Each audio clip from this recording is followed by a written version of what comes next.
Hello, welcome back, Steve's Retirement Corner. First of the year financial moves. It's that time of year again for me. I got my distribution from a 401 last week. I had to go in and rebalance, I guess you'd say. I got it split up in 60-40, 60% stock, 40% stable value funds, like cash fund in our 401 is what it is. They take out proportionally. They take 60% out of my stock, and they take 40% out of my distribution out of the stable value fund.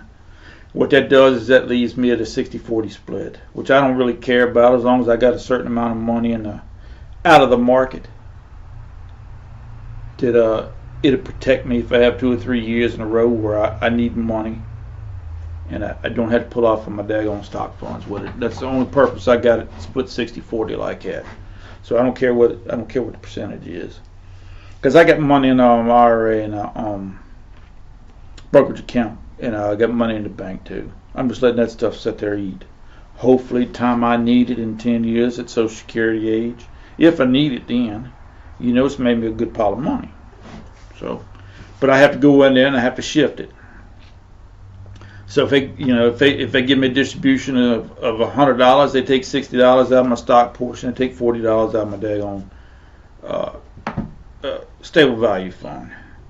I just go in there the day after they make their distribution and shift it. The thing is it dropped me. I think it dropped me from a 60-40 down to 55-45. I think is what my split is now. But by them doing it like that, they take out that 60%, that 40%, that leaves me to 60-40. So, that works. Yeah, it's not the ideal. It's not a perfect daggone bucket system, but it's what I got to work with. And then tomorrow, I got my financial review. I try to go every 6 months, February and late summer, like July or August or something. Used to when I was working, I went once a year, but I go twice now. So last week and ever since, I've been trying to took a deep dive into my money and situation I'm in, checking my funds and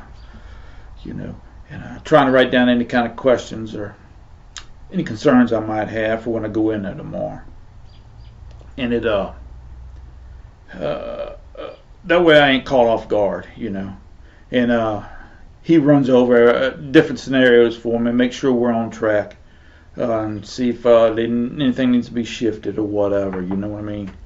And but doing all that got me to thinking that I sure was glad that I didn't allow the economy to dictate my retirement date. Because as good a year as I had last year, Doc, it'd be a shame to think that I would have sacrificed last year to hang in there one more year. Because I don't know whether you remember or not, but 2022, man, it was a rough year, and it was predicting 2023 to be a pretty daggone rough year too. And you hear people all the time say, "Hey, man, I'd like to go, but I'm gonna let the economy rebound a little bit, or I'm a little concerned about the economy." And man, I was a little shaky too. And I understand different people have different pain tolerance levels, And I ain't telling anybody to go. I'm just saying how glad I am that I didn't allow it to prevent me from going. That's it. That's all I'm saying. Because and it wasn't easy. I had to understand I didn't have control over what the economy does. Don't have control over what inflation is. I don't have control over the market going up and down. I don't have control over the price of housing or any of that stuff. All I got control over is how I handle them situations, And I try to, protect myself if something like one of them things was to happen as best I could. I got to understand I can't prepare for every daggone thing. I don't have the ability to. Never have, and I never will be, And but the time I spent with family, helping family, visiting family. You know, that time I spend with mama. You know, the time I spend on myself, exercising, stretching, you know, walking, you know, watching my weight, you know. Those little mornings with the baby, the times we've run out of town, took little day trips, or just visited a junk store, you know, a few towns over, a couple counties over, or whatever, you know. Those, you know, last year was probably one of the healthiest years I ever have in retirement. And to think I would have threw all that away by hanging in there 1 year for something I really had no control over. You know, I mean, that's hard for me to fathom.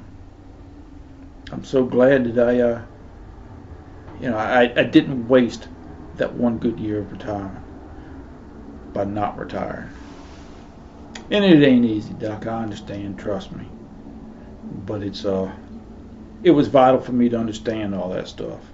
I can't control everything. I can only control how I handle the situation. I didn't have the ability to foresee everything or to plan for everything. You know, once I learned all that and took it under consideration, I got, man, and and it was a great year, you know, and it would have been a shame if I'd not took it, not retired when I did, you know. And be honest with you, if I wouldn't have went last year, I probably wouldn't have went this year, because we're talking about the same stuff all over again, you know. It's going to be a bad recession. It's going to be a soft landing. Layoffs are picking up, you know. The market's been down here for past 2 or 3 days. So, inflation still ain't tame. So, you know, I don't know, man. I probably would that 1 more year would have stretched into 2 at least, if not 3, 4, 5. I looked up one day and felt terrible because I wasted them good years on the job. I mean, that's the way I would have felt. So I don't know. Well, y'all take care of yourselves. Enjoy the rest of your week, and we'll talk to y'all later.